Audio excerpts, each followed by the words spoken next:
Nah, sekarang udah barengan sama teman-teman gue. Ini biasanya kalau mereka ngumpul pasti chaos, ribut, entahlah kayak gimana, nggak tahu. Ini ada Gary, ada Rama, ada Coko, sama Ray. Apa kabar kalian semuanya? Baik. Baik, alhamdulillah sehat. Luar biasa. Sejauh ini baik ya. Soalnya kayaknya nih hari terakhir Italia di Euro sih menurut gue. Waduh. Ngeri. Soalnya gini, waktu gue Austria lawan Italia tuh gue udah takut banget. Kan gue sebelumnya IG Live sama Gary tuh, ya kan, Austria Italia. Terus gue bilang, ini kayaknya kalau Austria Italia bisa menang banyak nih Italia gitu. Gue udah inilah pokoknya udah pesimis banget. Ternyata Italia nggak se super itu ya. Italia apa jadi masalahnya, Dam? Ini banyak sih masalahnya Italia. Ini yang pengen gue tanyain ke kalian berempat, apalagi Ray kan sekarang udah ngomongin Italia nih. Kemarin ngomongin Jerman. Kardus. Bukan anjing. Bukan, emang salah di guenya sebenarnya. Gue kira lu emang beneran fans atau pendukungnya Jerman. Ternyata kan lu pendukung Italia. Jadi di sini ada dua Juventini sama dua Romanisti, betul ya? Cagliari gua. Atalanta. Pescara. Ascoli. Nggak tahu gue Liga Semenjana soalnya. Apa sih, Dam? Gua katain nih. Ini fans Arsenal ya? bukan gue bukan fans Arsenal. Ini kalau ngelihat Italia kemarin 16 besar, menurut lu berempat itu permainannya gimana sih? Apakah memuaskan atau enggak? Karena gue rasa tuh pas Italia lawan Austria kemarin, Italia tuh kok nggak bisa ngegolin ya? Nggak bisa ngegolin gimana? 90 menit anjir, 90 menit ya, 0-0. 120 menit tetap. Ya tetap aja gitu. Ini kayak Italia tuh masalahnya apa sih kemarin lawan Austria kalau menurut lo berempat? Coba dari Gary dulu deh. Lo gimana Ger menurut lo? Iya, kalau gue rasa karena 16 besar, Dam, 16 besar tuh udah ya semua bisa terjadi gitu. Ya contohnya kayak Swiss bisa lolos lawan Prancis saja kan.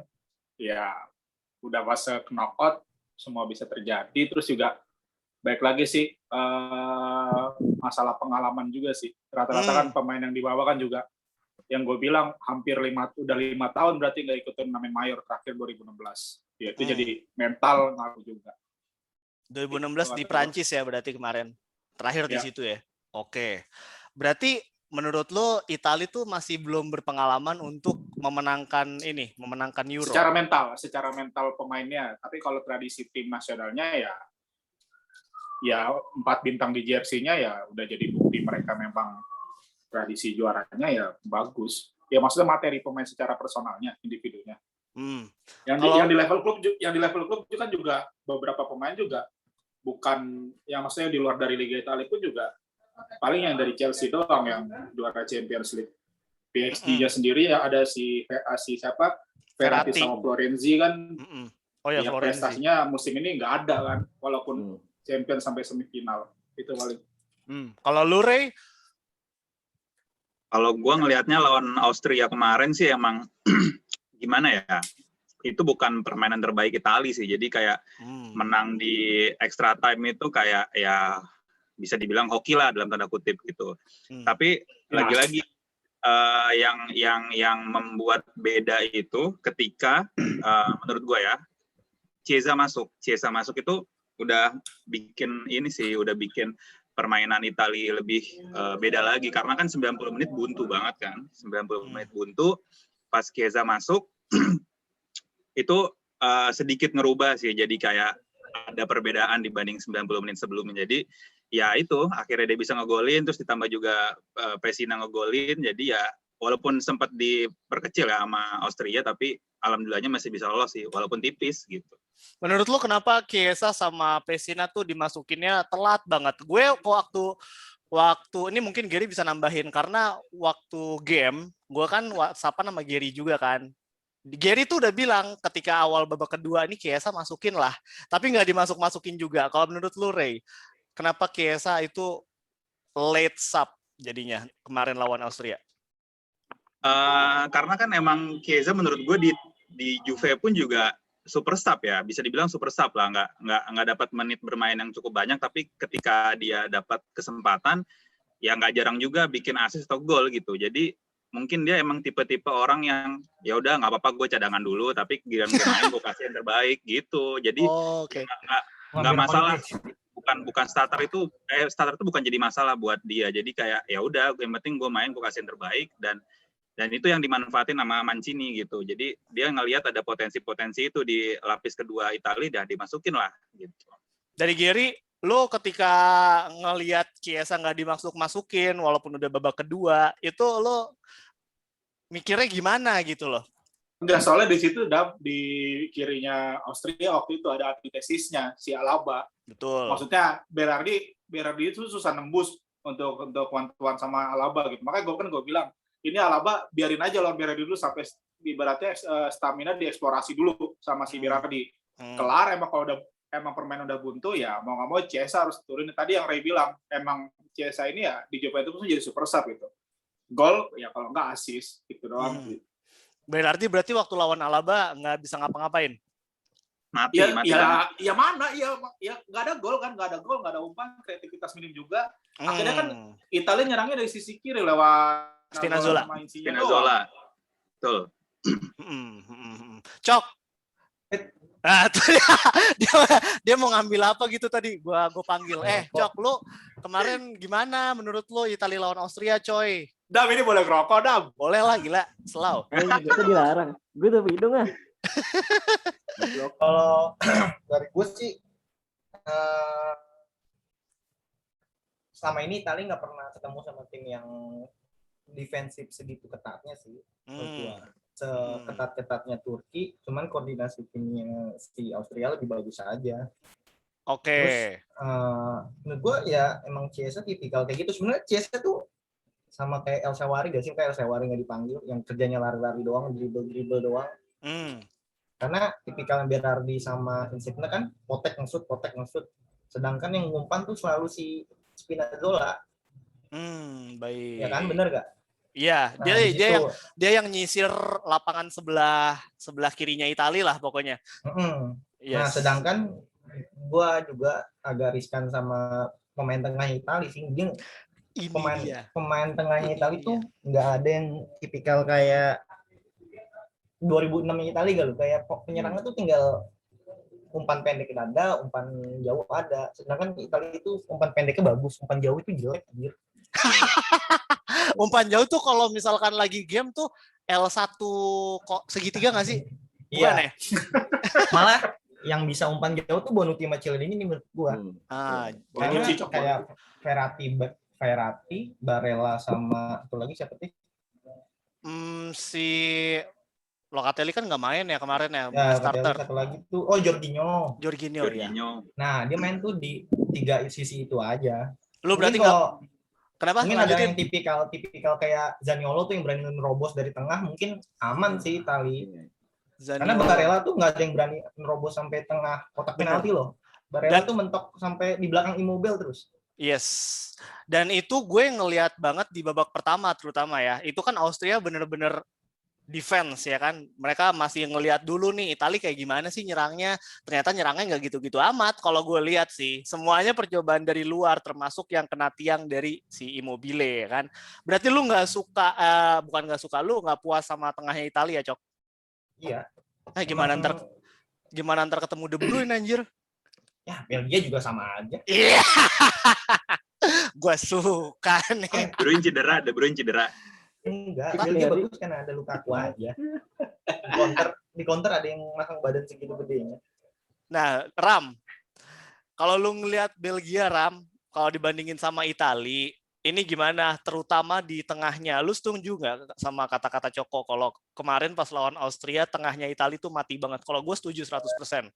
Berapa kali offside coba lu hitung dah kemarin? Italia. Coba Coba. Ya lihat dulu. Banyak gak usah dihitung. Gue rasa sih banyak banget. Jadi banyak yang gagal gitu. Kali ya. Sering banget apa? Berapa? 4 kali. 4 kali. Ya lumayan lah. Kalau menurut lu gimana? Waktu Italia lawan Austria. Kayaknya menurut gue cuma Italia nunggu waktu buat cetak gol doang sih. Tapi nggak gol-golin anjir 90 menit. Ya itu kan strateginya Austria buat defense, pasti nyari counter attack kan. Gimana cara konsentrasi Italia biar gak kebobolan. Dan itu udah berhasil. Menurut gue sih gitu ya. Dan dia pasti kayaknya ya menurut gue Italia lawan Austria itu Italia nggak mau bener-bener ngoyo, bener-bener 100%. Nanti dia kecapean buat next ke depannya. Secara di atas kertas Italia jauh dong dibanding Austria. Enggak sih? Benar. Menurut gue sih gitu. Menurut gue Italia kemarin nggak benar-benar ngotot untuk bisa ngebantai atau apa, toh juga Austria di lapangan main defense, ya tinggal tunggu golnya aja. Menurut gue gitu doang sih. Perlu nggak nanti lawan Belgia dimasukin siapa tadi? Cok namanya Cok yang lo sebut Zaniolo jadi starter. Masuk, nggak dipanggil. Zaniolo nggak dibawa. Ya anjir udahlah, udah fix lu nggak bakal menang coy. Gelandang Italia itu nggak ada.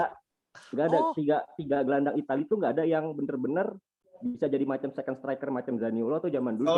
Itu nggak ada. Di sekarang ya.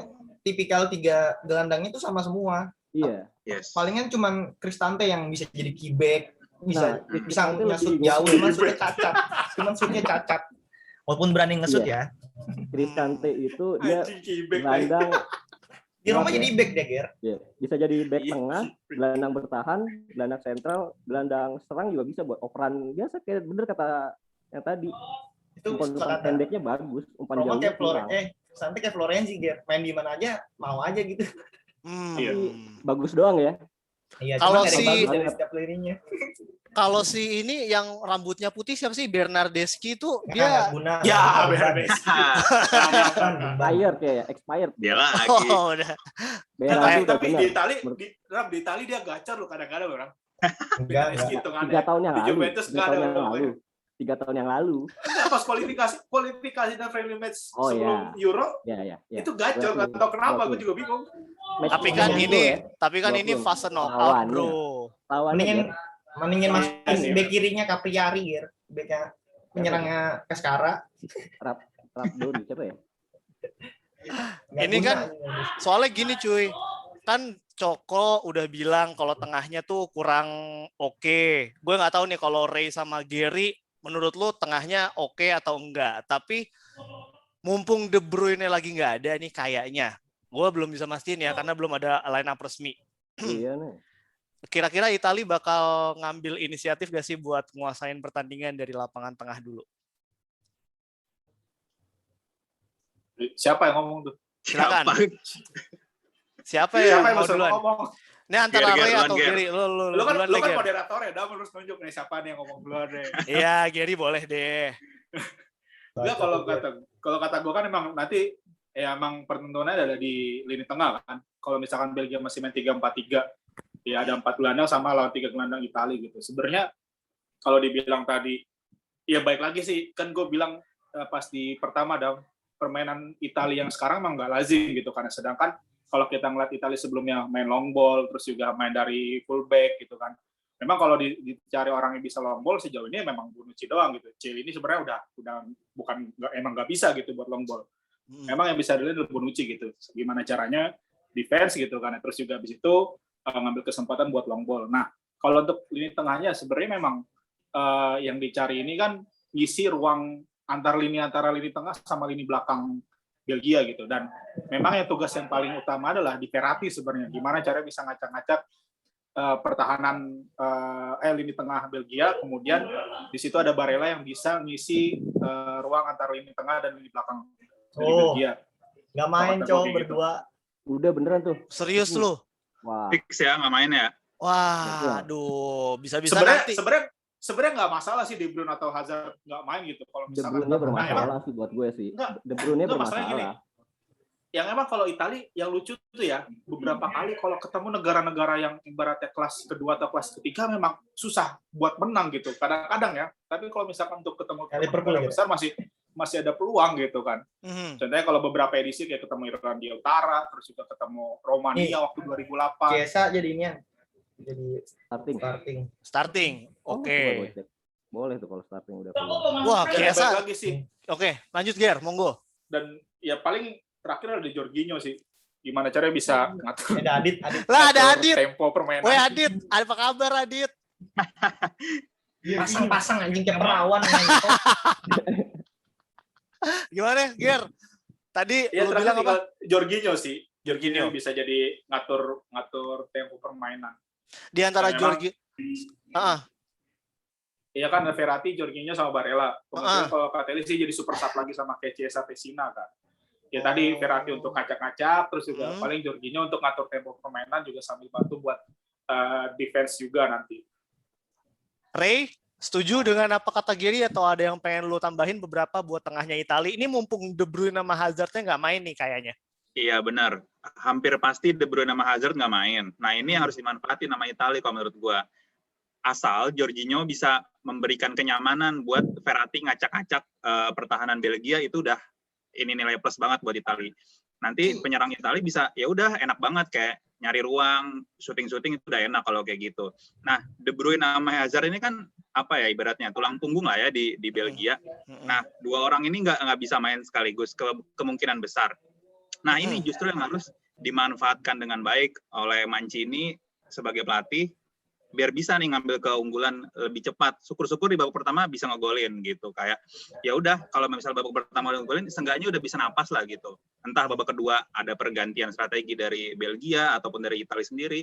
Tapi itu urusan belakangan. Tapi menurut gua Italia penting sih merebut keunggulan duluan gitu ya. Biar mentalnya seenggaknya lebih terjaga lah gitu kalau menurut gua.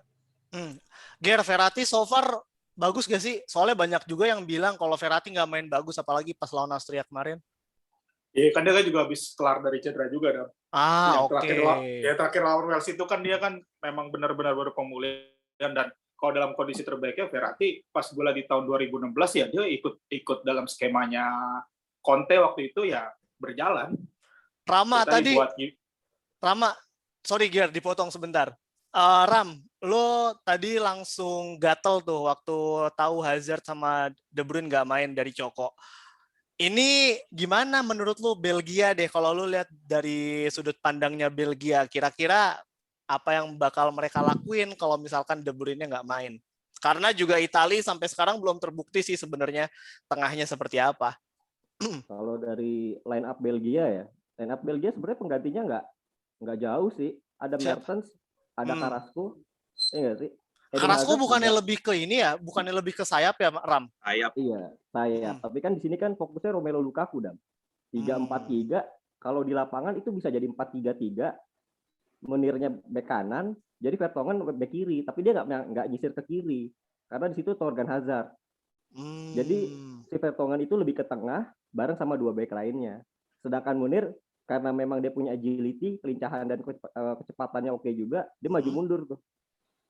Kalau gitu tiga depannya menurut gue jauh lebih berbahaya sih. Lukaku, Mertens, Carrasco. Wow. Ya nih Carrasco sama Mertens juga kan cut inside-nya gila-gilaan, enggak sih? Nggak beda jauh kan, Mertens sama Insigne satu tim, permainan sama, kanan kiri nggak jadi masalah.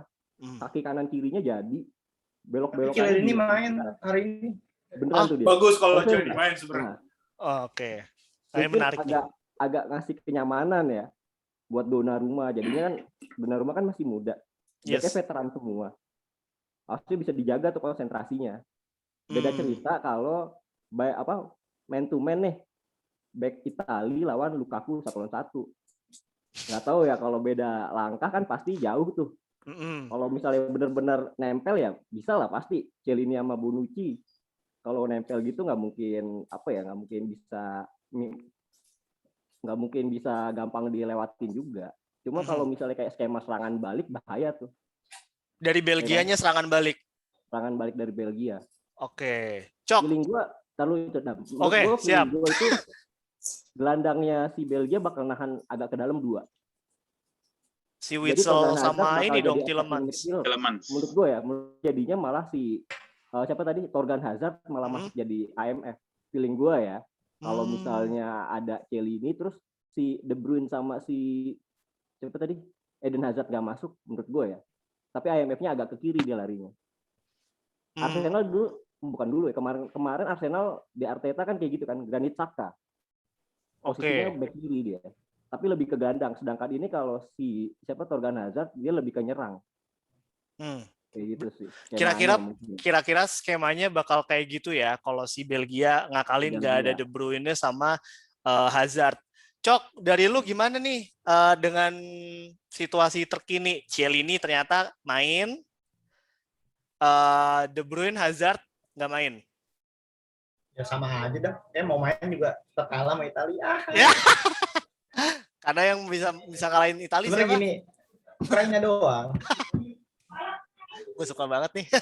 Karena gini, menurut gua dari 2016 cara mainnya beda nih si Conte sama si boleh. Mancini. Boleh. Nah, sedangkan tuh Mancini mainnya dari back tengah sayap.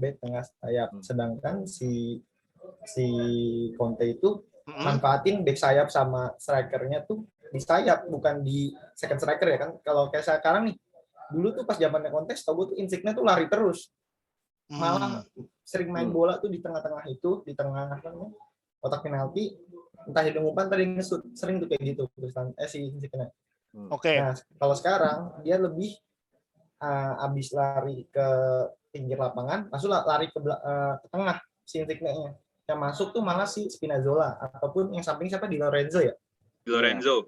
Nah, sedangkan posisinya Immobile tuh nggak selalu jadi target man. Nah, kerennya Mancini tuh. Kalau dulu tuh si Conte si Immobile selalu dijadiin target man. Jadi berebut bola di belakang kotak penalti yang kecil tuh, di situ semua orang-orangnya. Nah, menumpuk. Dari sisi lainnya itu masuk tuh dari kanannya si Berardi. Jadi dibikin 3 striker itu ngacak-ngacak di kotak penalti itu aja. Nah, sedangkan kurangnya di zamannya si Mancini nggak ada gelandang yang berani ngesut dari kotak luar. Betul. Pasti dilariin ke Spinazzola. Benar. Itu sih menurut gua. Dan kalau dibawa sampai akhir kayak sekarang nih, Chiesa dimainin, menurut gua Italia nahan nih pasti mainin. Nahan gimana tuh maksudnya? Dia lebih pasti bertahan dulu. Bolanya si Belgia yang dikasih megang. Oh, gitu. Pasti menurut gue ya. Karena Chiellini main segala macam tuh udah ya settingan kalah cepet, kalah sprint, main Italia sama Belgia pasti nunggu deh. Bener. Oh, berarti emang nggak jauh-jauh lah. Dia berarti lebih bertahan kalau menurut lo ya, Cok ya. Kalau tadi kan kita ngebahasnya Italia kira-kira bakal ngambil duluan atau enggak. Ternyata kalau lu bilang Italia lebih bertahan dulu, ngasih Belgia dulu kali ya. Menurut gue gitu. Karena ya gelandangnya si Barella doang menurut gue yang berani maju ke depan. Kayak siapa namanya itu, Verratti sama Jorginho pasti main stuck di tengah aja itu udah. Gimana tuh Gary tuh kalau kata si Coko kayaknya bakal lebih bertahan Italia.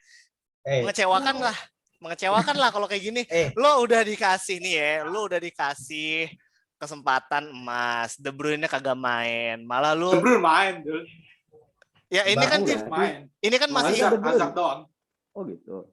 Ini masih misteri ilahi sih emang. Tapi gimana kalau misalkan skemanya, Italia itu menahan diri dulu seperti yang kayak Coko bilang. Mungkin Ray bisa duluan, Ray. Malah enggak bilang gue potong lu. Ya. Menurut gue tuh Italia yang begitu malah Italia yang sebenarnya anjir. Wis ini. Catenaccio. Benar. Italia kan emang yang bisa. Kita kenal selama ini kan ngebiarin lawannya megang bola selama-lamanya kan. Iya. Ya udah biarin aja lu mainan sepuas-puas lu gitu. Yang penting lu nggak golin ke gawang gue gitu ibaratnya. Nah, tapi Italia bisa bikin momen sekali dapat momen digolin.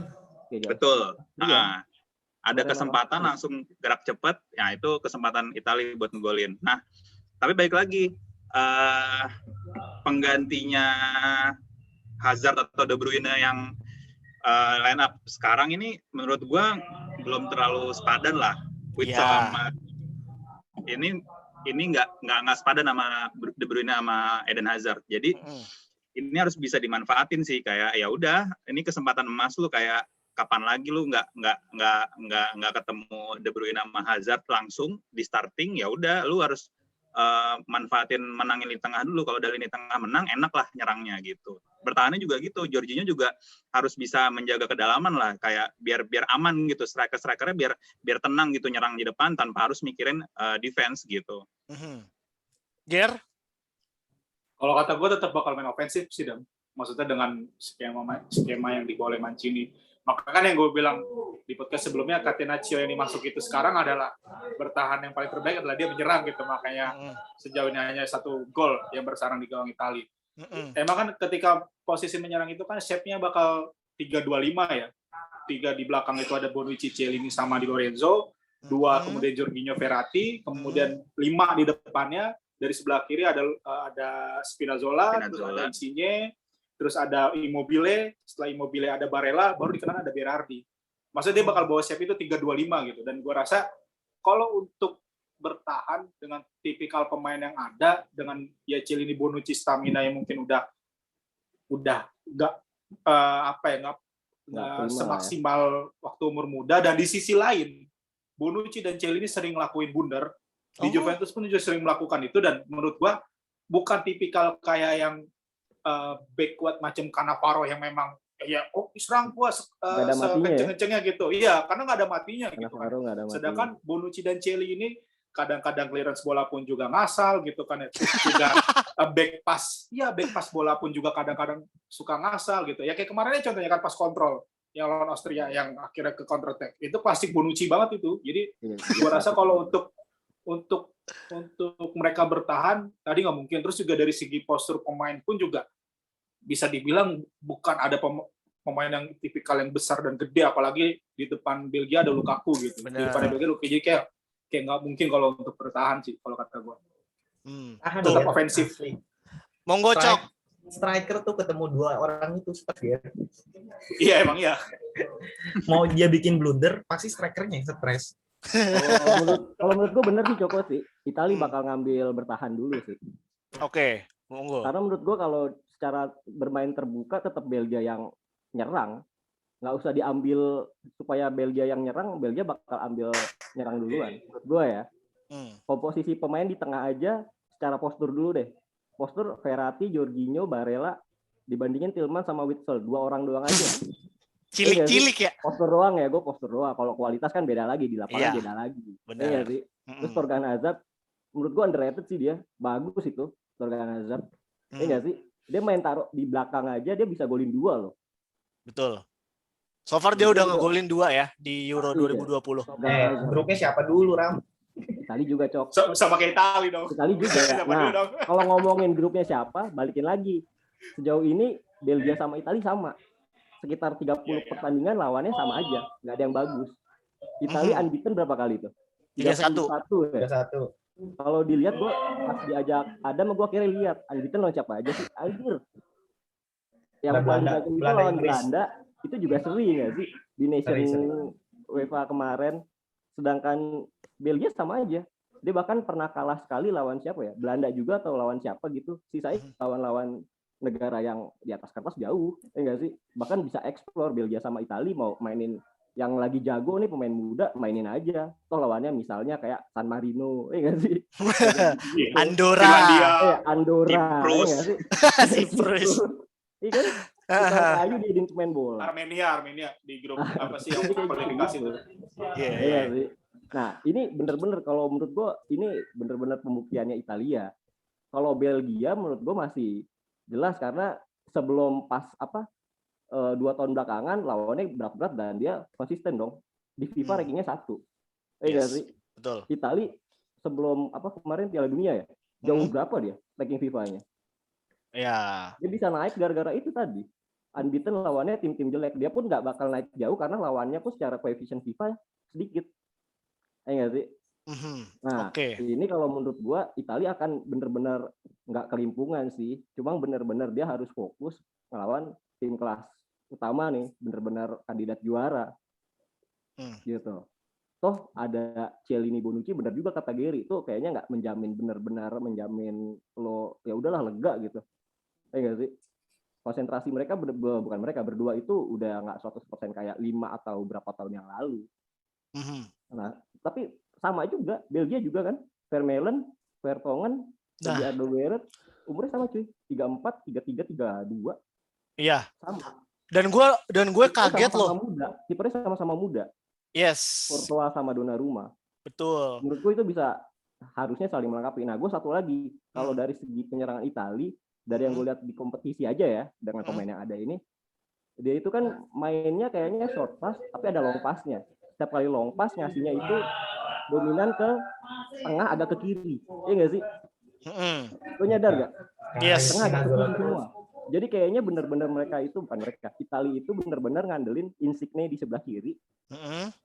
Jadi orang-orang fokusnya di Insigne. Sedangkan Berardi itu kayak apa ya? Kayak benar-benar bait aja, pancingan. Dia gak bakal ngejar Berardi. Tapi toh sekali dikasih oper, harusnya bisa mematikan. Tapi sayangnya Berardi gak bisa ngasih kayak gitu, gak bisa mewujudkannya. Itu kayak ini nggak sih, kayak gol lawan Austria kemarin nggak sih? Jadi dipancing dulu ke sisinya Insigne, terus lewat terus kan? Iya, kan waktu itu enggak, yang golnya lawan Austria kan si Chiesa tuh dari kanan, ya kan?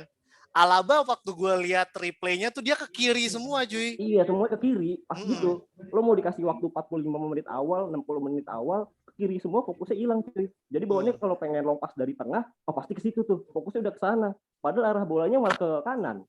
Ya.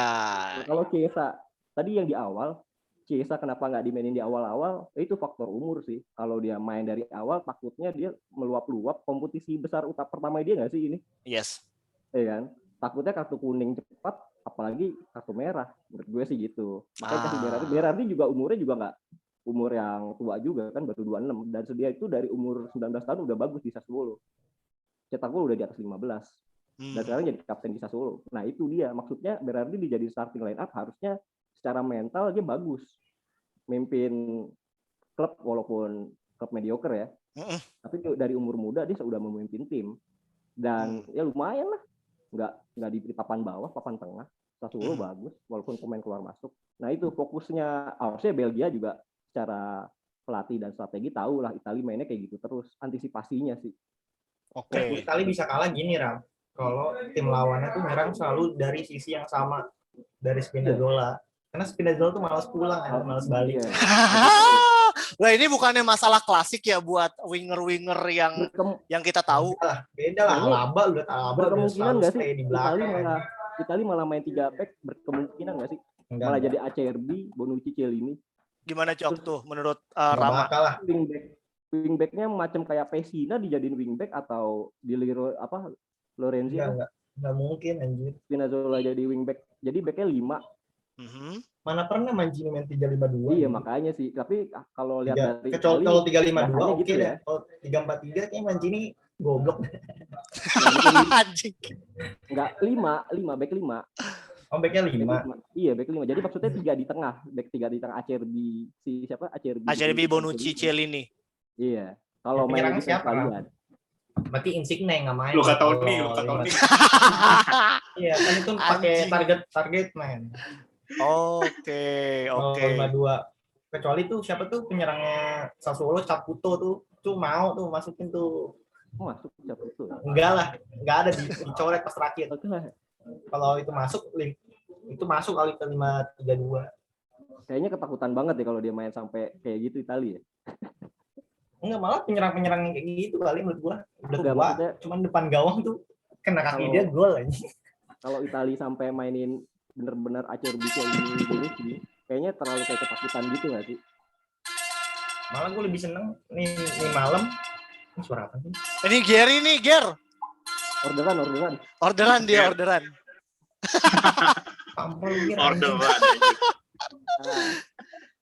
Silakan tadi yang lagi mau ngomong. Yang jaga warung gua dulu. Monggo tadi. Malah gue lebih senang yang masuk tuh Belotti. Nah, apa perbedaannya jika Italia itu depannya Belotti sama Immobile, Cok? Kalau Belotti menurut gue lebih objektif ya. Dia udah ngeliat gawang. Iya, lu lihat lah Belotti kalau main udah depan ngelihat gawang, dia lari lurus langsung shoot gear. Sedangkan Immobile tipikal orang yang minta gitu loh. Nunggu.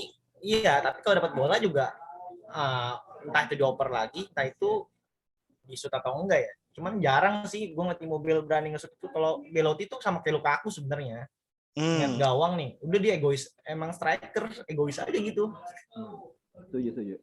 Gimana Ger? Tadi lu di-mention tuh sama Coko soal Belotti. Enggak, kalau kata gue kan Italia berarti di Euro ini udah 4 kali bertanding kan, sedangkan Mancini udah punya konstruksi pemain. Gue rasa nggak mungkin buat mengeksplorasi lagi. Jadi tetap 4-3-3.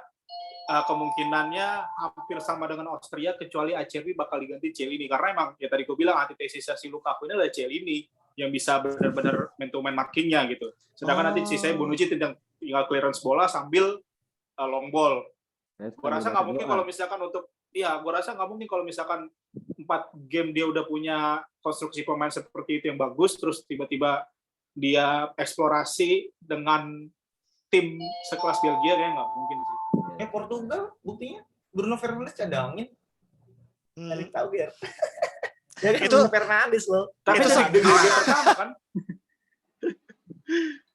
Tapi kalau gue lihat Portugal, Bruno Fernandes dicadangin, tapi ada yang step up banget menurut gue, si Renato Sanchez kan. Gue nggak tahu lah kalau misalkan Italia ini seperti apa. Kalau lu Ray, kira-kira untuk nyerangnya Italia gimana? Tadi kan kita udah ngobrolin soal bertahannya kan. Kalau menyerangnya menurut lu mendingan Immobile atau siapa tadi namanya? Belotti atau ada opsi lain?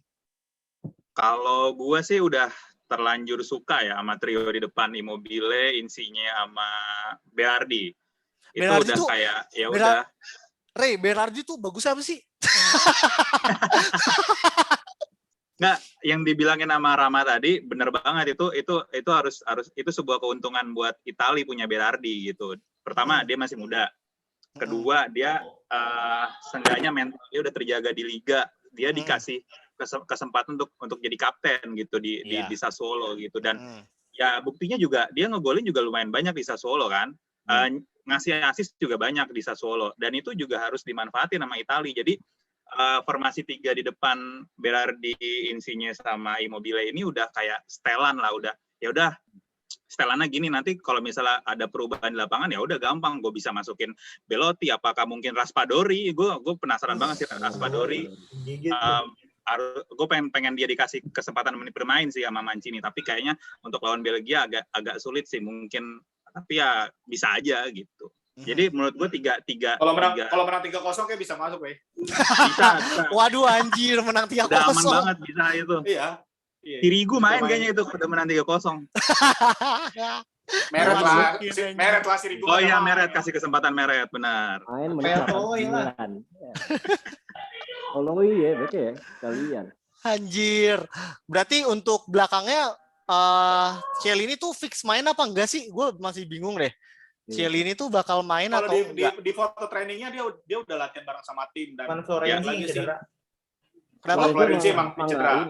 Udah dikonfirmasi emang cedera. Enggak, maksud gua kalau kata gua dia udah latihan bareng sama pemain yang lain gitu, dan untuk lawan Belgia tadi untuk megang Lukaku mentok markingnya harus Chiellini udah. Dia udah kayak kryptonite ya. Jadi ya karena kan 4 game pertemuan terakhir di Inter pun juga dia Lukaku nggak bisa ngapa-ngapain gitu. Pas lagi Juventus ketemu sama Inter, yang golin Vidal, terus yang golin malah pemain tengah dari Inter lagi gitu kan. Barella. Atau siapa tuh namanya tuh, main satu lagi tuh dari Argentina, lupa gua. Lautaro Martinez. Lautaro Martinez, iya benar. Yoi. Jadi tugas Chiellini ya itu untuk menjaga Lukaku sih. Dan yang ngeri apa ini Ger, Lukaku jadi kayak yang menurut gue yang jadi ngeri ya. Lukaku dijadiin posisi kayak Dzeko, ngerti kan? Cuman dapat bola diumpan ada orang belakangnya. Iya, jadi wall. Itu tugasnya Hazard. Hazardnya masalah ada. Masalahnya siapa tuh si Lukaku kalau begitu ngeri anjir. Ngeri. Badan ada. Kontrol oke. Iya. Yang dioper juga ngeri-ngeri lagi. Iya, yang dioper juga ngeri-ngeri. Dari samping, dari luar. Gue sempat ngobrol sama pendukungnya Belgia di Tiang Dalam episode kedua apa ketiga gitu, gue lupa. Perbedaan Lukaku yang paling kelihatan sejak dia masuk Inter adalah first touch. First touch-nya tuh jadi bagus banget katanya. Nah ini kalau misalkan berdasarkan yang dibilang Coko, kalau misalkan dia dijadiin wall, wah itu ngeri banget sih, udah skillnya kayak begitu. Ngeri lah pasti. Tapi sejauh ini nggak ada skema kayak gitu. Kenapa? Di kompetisi sejauh ini nggak ada skema Lukaku cuma jadi tembokin doang, nggak ada. Kalau Lukaku digituin ngeri, Rap. Tapi kan sekarang pelatihnya nggak digituin. Karena fokusnya depan gawang, opernya ke Hazard. Jadi kalau misalkan De Bruyne nggak ada, Hazard nggak ada, Lukaku ada kryptonite-nya kan si Chiellini. Belgia tuh berarti udah nggak bakal bahaya lagi buat Italia, atau ada hal-hal yang bisa ngebahayakan back-backnya Italia? Mungkin dari Coko dulu. Nggak ada anjir. Biasa aja Belgia tuh. Menurut gue yang sekarang, Belgia biasa aja. Ukraina ini. Ya Ukraina ya. Yarmolenko ya sama Yaremchuk. Enggak, gue rasa Coko dapat arisan Ukraina kayaknya. Iya. Megang banget kayaknya. Nggak ger. Di lainnya masih ada Shevchenko, Ger. Lo nggak ngerti? Iya benar. Masih ada di pinggir lapangan anjir. Top 19. Ngomong Italia mainin De Rossi tuh. De Rossi kan jadi itu. Belgia mainin Henry. Pelatih anjing. Stop-stopnya mainin semua tuh. Kalau gitu mau Belanda mainin Nistelrooy juga sekalian anjir. Menurut gue nih gini dah. Dari setiap lininya Belgia tuh Italia tuh nggak punya penghalangnya gitu loh. Kayak lancar aja, cuman di lini tengahnya aja. Asal dia blunder ya di lini tengah. Oke. Soalnya dari grup itu gue lihat udah. Grupnya Belgia itu siapa aja sih? Rusia, Denmark. Finlandia, Denmark. Nah, Rusia, Finlandia, Denmark kan. Nah, itu aja menurut gua lebih gampang, grupnya lebih gampang ya ketimbang Italia ya, menurut gua ya. Oke. Finlandia ya kan, paling kita taunya Iceland, yang dia yang lain tuh lebih jago ketimbang Finland gitu. Nokia. Dia. Polandia. Dia ada Forsell, tau nggak lo Forsell? Michael Forsell anjir, itu udah zaman kapan anjir. Nah, terus lawan itu aja si siapa namanya gelandang tengahnya Belgia nggak megang banget. Oke. Nggak kayak siapa ya yang gelandangnya bagus banget tuh, main di tengah. Tapi Cok, kalau Montolivo gue ya. Bukan balik lagi ke banget yang bagus tuh. Montolivo itu keren. Camoranesi anjing. Bukan. Yang Euro juga siapa aja sih main? Yang gelandang tengah negara apa?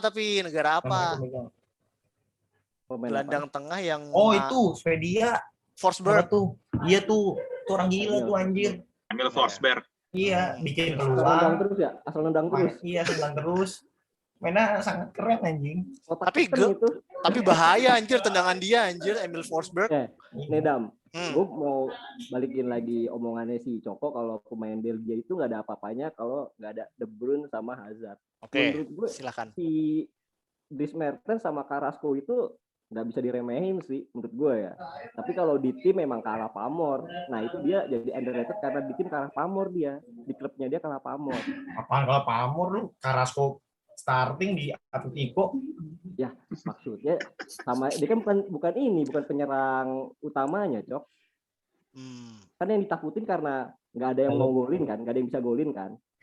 Kalau dia posisinya jadi winger, itu kan dia winger selama ini, Ram. Iya, maksudnya ngacak-ngacak di wingernya Carrasco sama si Mertens. Itu tetap goal getternya Lukaku. Gitu. Maksudnya ya nggak bisa diremehin juga lah penggantinya. Kalau menurut gue poin pentingnya kalau misalnya si Chiellini main dan Lukaku mati, nggak bisa ngapa-ngapain, nggak bisa cetak gol, Thorgan Hazard sih balik lagi menurut gue ya. Dan dia lagi on fire. Menurut gue bakal dapat posisi bebas si Thorgan Hazard karena disangkainya dia wingback, disangkainnya. Tahu-tahu golin. Kayaknya kayak gitu deh di kompetisi Euro ini si Belgia selalu kayak gitu. Ray, gimana kalau menurut lo untuk Belgia ini emang nggak ada threat lagi yang bisa ngancem Italia, atau lo setuju dengan yang kayak Rama bilang, ada pemain-pemain yang bisa ngebantu Lukaku lah, atau bisa mengisi kekosongan gara-gara Lukaku tuh attract defense-nya Italia buat masuk dan golin? Kalau menurut gua banyak orang yang bilang kan sekarang ini generasi emas Belgia ya. Bener. Kan? Ya kehilangan De Bruyne sama Hazard ya menurut gua walaupun cukup berpengaruh tapi penggantinya juga nggak yang jelek-jelek amat gitu loh. Masih ada Tielemans, masih ada Axel Witsel, masih ada bisa juga Nacer Chadli gitu. Oh, iya, itu masih ada opsi. Penyerangnya juga jago-jago juga. Maksudnya bukan penyerang yang ecek-ecek. Ada masih ada Peke, masih ada Batshuayi gitu. Itu harus jadi pengganti yang bagus lah gitu. Kalau misalnya ada pilar utama yang nggak bisa main. Jadi menurut gue walaupun nggak ada dua pemain itu, dua pilar di tengah itu Hazard sama De Bruyne ya, ini kesempatan buat Italia, tapi juga nggak bisa menganggap remeh juga gitu. Jangan mentang-mentang nggak ada De Bruyne sama Hazard dia bisa seenaknya lengah gitu, nggak juga. Tapi Belgia tetap Belgia gitu. Sekarang dia peringkat 1 FIFA ya. Itu membuktikan dia benar-benar serius lah di sepak bola. Selama ini kan kita lihat dalam 10 tahun terakhir, kita lihat deh berapa sih peringkat terbaik Belgia gitu. Mereka naiknya jauh banget loh, sampai bisa ke sekarang ke posisi 1 gitu kan. Dan itu menurut gua sebuah langkah yang bagus dan serius buat Belgia gitu untuk menghadapi turnamen-turnamen besar ini. Jadi mereka ada di peringkat 1 for a reason lah ya. Iyalah, nggak ujuk-ujuk peringkat 1 gitu. Mereka kan pasti proses kan, entah di kualifikasi menang-menang terus juga di friendly-nya juga otomatis permainannya berkembang. Itu kan juga membuat dia akhirnya sekarang berada di posisi pertama FIFA kan gitu. Possible nggak sih kalau misalkan si Lukaku jadi wall kayak Coko bilang? Enggak. Possible banget. Oke, wah ini ada pertentangan nih. Seru nih. Monggo, Ray. Kalau gue ngelihatnya possible banget karena pertama Lukaku punya apa ya istilahnya ya, penguasaan bola yang bagus lah. Badan dia besar, body apa istilahnya, ya badan dia cukup kuat untuk duel-duel sama back-back lawan gitu. Dan postur juga lumayan lah tinggi untuk mantulin bola bisa lah gitu. Nah sekarang permasalahannya kalau misalnya dia dikasih peran itu sebagai wall, bisa nggak nih lini keduanya untuk finishing gitu? Bisa nggak? Apalagi nggak ada De Bruyne, nggak ada Hazard, bisa nggak nih Tielemans, bisa nggak nih Carrasco atau siapa itu bisa mengkonversi peluang yang dikasih sama Lukaku gitu. Torgan? Torgan, nah ini Torgan menarik juga nih. Torgan udah 2 gol kan. Ini dan dia juga masih muda. Itu juga sebuah ancaman sih menurut gue buat Italia karena ya kita lihat juga permainannya walaupun dia selama ini kan ada di bawah bayang-bayang Eden Hazard gitu kan. Torgan ya selama ini kita lihat permainan bagus gitu di Euro, sekalinya dikasih kesempatan main bagus gitu. Dia membuktikan dengan 2 gol dan itu juga menjadi ancaman sih menurut gue buat Italia. Jadi nggak harusnya Italia berfokus ke Lukaku aja. Lini keduanya juga harus diwaspadai, terutama Torgan. Ram, tadi lu bilang kalau Torgan ini bakal sesuatu banget, tapi lu juga bilang kalau Lukaku kayaknya nggak mungkin jadi wall. Gimana nih? Itu tadi yang diomongin Ray, udah kejawab. Oke. Sialan lu anjing. Ya kalau ditanya bisa apa enggak bisa. Tapi dalam skema menurut gua ngapain? Oke, secara skema. Kalau main 2 nggak mungkin juga ya, kayaknya nggak ada si siapa Lukaku main bareng Benteke atau Lukaku bareng main Michy Batshuayi, kayaknya kan gila lah buat lawan Italia langsung merubah skema kayak gitu, nggak mungkin juga dong. Oke. Ada juga negara yang pakai 2 striker karena kenapa Jok? Iya sekarang udah nggak ada juga kayak negara yang pakai 2 striker, padahal kalau ada seru juga kayaknya tuh. Yes, jarang ada yang pakai 2 striker. 4-4-2-nya Italia, Cok. Iya, maksudnya itu doang. Ada yang seru gitu dia. Beda formasi sendiri. Mungkin pas babak kedua kali Dam ya, lebih serunya ya. Kalau deadlock seru mungkin ya. Apalagi kayak yang Ray bilang tadi, jika Italia ngegolin duluan di babak pertama. Nah, ini sebenarnya ada yang seru Dam. Menurut gua nih si De Bruyne sama siapa tuh lagi Hazard ini fatal banget menurut gua kalau dia nggak main kan. Lu nonton pas Denmark nggak? Iya. Dia dimasukin 2 orang tuh Belgia mantep banget emang langsung main. Yes, benar. Nah, itu sampai dia belum main itu bosenin banget anjing. Masa Belgia kalah sama Yusuf anjing, Yusuf Poulsen. Dan itu blunder loh. Itu blunder loh. Apa namanya golnya Yusuf Poulsen seingat gua. Jadi kayak kena mental duluan nggak sih? Iya, maksud gue gitu, pas setelah si De Bruyne sama Hazard masuk emang beda banget ya mainnya. Tapi sekarang si sudut pandang Lukaku gue jadi itu. si Eden Hazard udah jauh sih dibanding sebelum di Madrid ya, waktu di Chelsea sama sekarang. Apalagi sering cedera kan. Karena cedera. Iya, karena cedera. Badan juga nggak kayak 3 tahun yang lalu. Udah nggak se-fit dulu, sekarang udah agak buntel ya kan dia. Cuman menurut gue dengan 2 orang itu masuk kayak nambah power up yang lain, kayak itu kayak nambah. Bikin yang lain getir juga sih. Iya. Lawannya jadi getir. Di situ sih. Abang-abangan gue masuk nih gitu. Anjir. Iya. Senior masuk di senior gitu kan. Iya. Bikin langsung pegangan tangan. Anjir. Ger, gimana nih? Lu doang yang belum bersuara nih soal ini. Apakah memang udah nggak ada threat lagi dari Belgia kalau De Bruyne, Hazard gak main, plus Lukaku dimatiin Chiellini? Iya, kalau gue sebenarnya nggak tahu ya permainan Belgia, maksudnya secara keseluruhan gitu. Gue cuma lihat pas lawan Rusia sama lawan Portugal doang ketika Belgia main. Pas lawan Portugal, sorry, Ger. Pas lawan Portugal tuh gamenya seru nggak sih? Gue nggak nonton cuy. Katanya bosan. Iya makanya nggak, maksudnya gini. Bosan. Oke, kira bagus Re, lu jawab biar. Nggak ada yang mau menang, kayak nggak ada yang mau menang. Nggak ada yang mau menang, mainnya bosan nih anjing. Nggak ada yang mau menang. Iya nggak, jadi gini dong. Maksudnya dewasa pas Belgia lawan Rusia gitu, itu gol tercipta karena kesalahan pemain Rusia sendiri kan. Maksudnya blunder gitu kan. Dan pas lagi lawan Portugal, itu Portugal sendiri pun juga sebenarnya peluangnya banyak di kotak penalti Belgia, dalam arti berarti ya lini belakang Belgia ya biasa aja sebenarnya gitu, karena Portugal peluangnya sangat banyak, dan ya balik lagi Courtois-nya ya memang jago banget gitu kan, dan emang beberapa itu juga kena tiang juga Portugal gitu. Nah, Belgia ya emang tadi ngebosenin, dan ya golnya pun lewat spekulasi dari Torren Hazard juga kan, dari luar kotak penalti, dan ya udah apa yang mau diomongin lagi gitu, maksudnya gue rasa ya nggak, maksud gue gini, kalau misalkan Italia bermain ya tadi 4 pertandingan dengan konstruksi pemain yang ada, terus dengan Locatelli, terus Vecinos dan Chiesa jadi super sub, ya gue rasa bisa menang seenggaknya selisih 2 gol tuh masih bisa gitu, sama kayak pas 2016 mestinya ya. Yakin ya, nih. Tadi apalagi kalau misalkan berkaca, kalau misalkan Eden Hazard dan De Bruyne nggak main gitu kan. Oke. Sekarang gue balik. Walaupun ini cuma satu pertanyaan ya. Kalau misalkan De Bruyne dan Hazard main, silakan. Siapa yang mau duluan berkomentar? Monggo. Nih gue nggak tunjuk dulu nih. Kalau misalkan De Bruyne dan Hazard main nih gimana? Kalah. Oh, tetap kalah. Kalah. Tetap. Iya. Karena kalau udah tahu orang cedera dimainin, di sliding sama Itali. Iya. Benar. Terus tahu dah. Apalagi kalau ada Barzagli tuh. Kalau ada Barzagli habis ya. Lo tau gak visi pemain Italia itu apa? Apapun terjadi harus menang.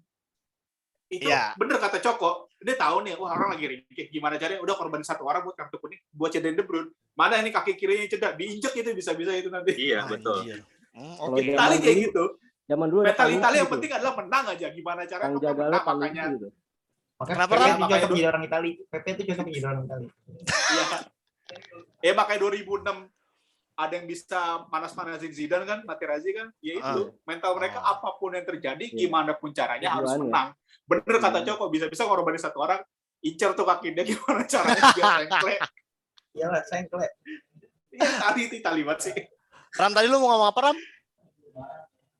Kalau emang bener kayak gitu tadi, apa namanya, Italia tukang jagalnya banyak, bahkan Verratti kecil-kecilnya nyikat loh. Iya. Bahkan di PSG dia bisa glosor-glosoran, ya kan? Oke. Nekel sampai masuk ke kolongnya lawan. Emang kayak gitu sih mental Italia. Tapi kalau misalnya De Bruyne sama Eden Hazard main dengan kondisi fit kan emang nggak mungkin juga kan? Dampaknya apa dong kalau kayak gitu? Ngarepin kepulihan dia secara instan, apa dikasih painkiller terus langsung ngacir, belum tentu juga sih. Realistis di atas lapangannya sih. Ujung-ujungnya kayak ini lah, kayak Roma lawan MU. Pemain cedera lu dipaksain mainin, kan akhirnya cedera semua di tengah lapangan kan. Iya, anjing. Oke. Nah, makanya tadi gue highlightnya tetap ke Torgan Hazard. Kalau misalnya Italia juga tahu kalau Torgan Hazard itu underrated dan memang dia ditandain sama Italia, nah itu fokusnya balik lagi ke Yannick Carrasco sama Mertens. Mungkin bisa tadi kalau Lukaku jadi tembok. Gue nggak yakin prestasinya dia sebagus Giroud, nggak yakin gue. Sebagus Berbatov nggak yakin gue. Maksudnya prestasinya si Lukaku itu dia ngontrol depan gawang, bukan dia ngontrol langsung ngoper macam kayak Giroud, kayak Berbatov gitu loh. Oke. Ya, jadi fokusnya pasti tetap ke tengah. Mungkin Witsel juga short pass long passnya juga kurang, Tielemans juga kurang. Mungkin short pass alirinnya balik lagi ke kiri, ke kanan, lewat winger, baru ke tengah. Lukaku juga nggak ada kayak skema permainan Lukaku dari tengah atau dari luar kotak dia lari terus nge-shoot atau gocek-gocek juga nggak ada kan Lukaku kayak gitu kan. Kecuali serangan balik. Gitu sih Dam. Jadi Itali juga Chiellini juga kan belum tentu fit juga dia dimainin. Bahkan pelapisnya macam Acerbi, Toloi, apa sih itu? Gue juga baru Bastoni. Gue juga baru tahu, baru kenal gue nama-nama kayak gitu sih. Bukan, maksudnya buat Italia yang belum main Piala Dunia, ya gak sih? Maksudnya nggak main Piala Dunia kemarin, main di Euro unbeaten lawannya jelek-jelek, lawannya langsung Belgia ranking 1 gitu loh. Jadinya seru sih match-nya. Chiellini sama Bonucci bener-bener bakalan kerja keras. Iya. Kayak gitu. Ini sekarang udah diobrolin segala macem, mulai dari belakang, tengah, depan, sayap, Italia, Belgia, semua udah kita bahas. Sekarang waktunya prediksi. Cuman kita nggak pakai skor ya guys. Jadi seperti biasa 50-50, 55-45, 60-40, 70-30, 80-20. Coko, kayaknya lu 80-20 deh. Ukraina 80-20. Kenapa sih lu Ukraina dia? Nih, Arisan Ukraina karena bajunya mengandung politik. Ukraina ketemu Inggris. Susah. Menang Ukraina. Karena 80% hartanya Coko di Ukraina. Ram. Gini. Ukraina keren, Ram. Yang berani nantang Rusia cuma Ukraina, Amerika juga berani. Nyerangnya Voronin. Voronin anjir. Aduh. Ya kan? Enggak, kalau gue Italia Belgia enggak. Berapa Italia? Goblok. Feeling gue kalah. Goblok. Kalah berapa?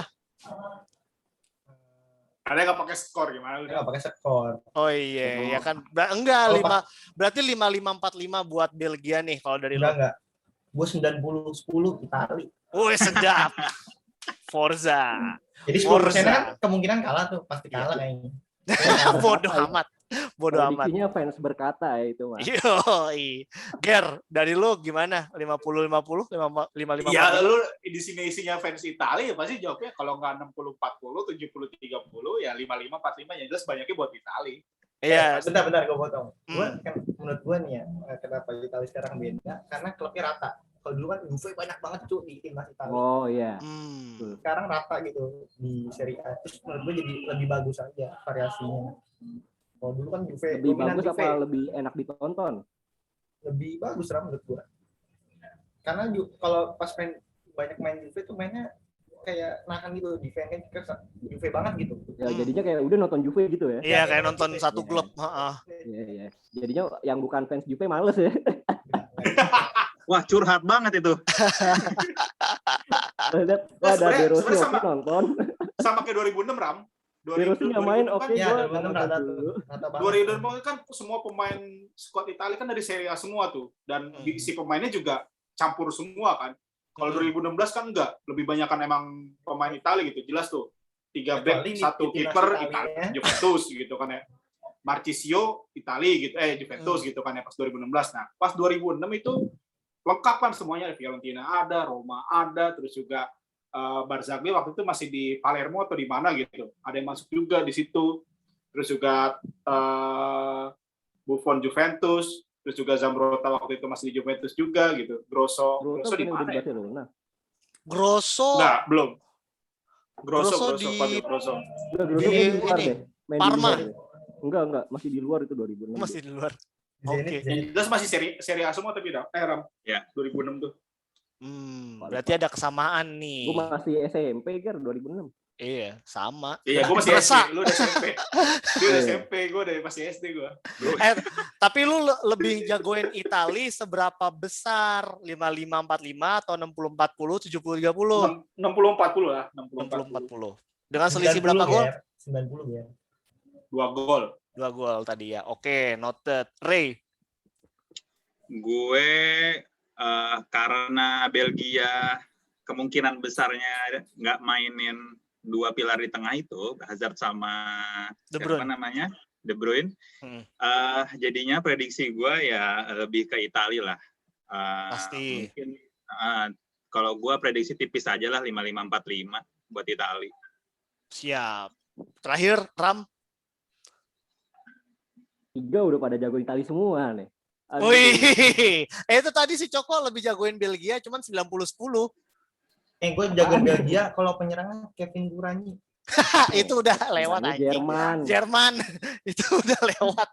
Tahun berapa anjing? Belgia, Cok. Belgia tuh Emily Penza sama Mbom Penza. Bener. Tengahnya Mark Wilmot. Kalau gua ya, prediksi gua sih mau lihat dari permainan menurut gua 50-50 sih. Komposisi pemain ya. Oke. Komposisi pemain sama cederanya pemain juga si Ciel ini vital banget sih. Sedangkan De Bruyne juga vital. Kalau Eden Hazard menurut gue nggak terlalu sih dalam permainan. Juga kalau lihat dari Belgia sendiri juga ini dia udah ranking FIFA-nya ranking 1, pemainnya di atas 30 mayoritas, dan di bawah 30-nya itu di bawahnya si De Bruyne udah 30. Itu si nggak ada kayaknya, itu di bawah 30 yang bener-bener superstarnya udah habis. Kayaknya ini lewat Euro Piala Dunia juga nggak sebagus sekarang. Mungkin akan berubah pemain. Gue pamit dulu, Dam. Pegawai gue panik, Dam. Sip. Orderan lagi ada orderan. Siap, kalau gitu. Yo. Sukses pengusaha. Sukses. Yo. Hati-hati. Bye-bye, Ger. Thank you ya udah gabung ngobrol-ngobrol. Yoi, udah. Begini nih. Gerembuk FPI-nya. Gimana Ram? Tadi masih dijelasin kan sama lu? Iya, Belgianya itu menurut gua bakal punya semangat lebih. Kalau Itali ya semua pasti punya semangat. Itali juga punya semangat. Kayaknya tetap sulit sih. Gue 55-45 sih Belgia sih. Toh kalau Itali yang menang, gue senang-senang aja ya. Gue jujur gue pecinta Liga Itali, gue fans Roma, gue suka timnas Itali, tapi gue ngedukung Belgia sih buat melaju di kompetisi ini. Oke. Kali belum sih, menurut gue ya. Sip.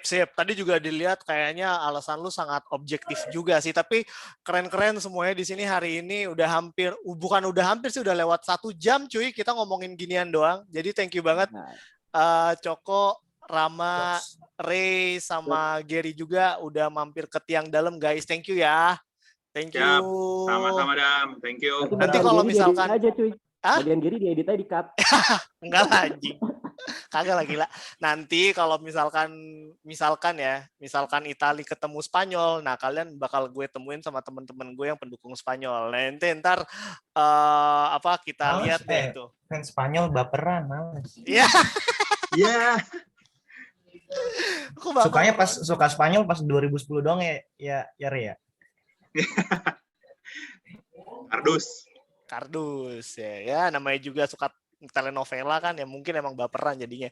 Tapi thank you banget guys, thank you banget udah mampir-mampir. Pokoknya sehat-sehat terus, sukses terus semuanya, jaga kesehatan dan always be happy guys. Jangan lupa nonton nanti malam coy, jangan lupa nonton nanti malam ya. Yoi.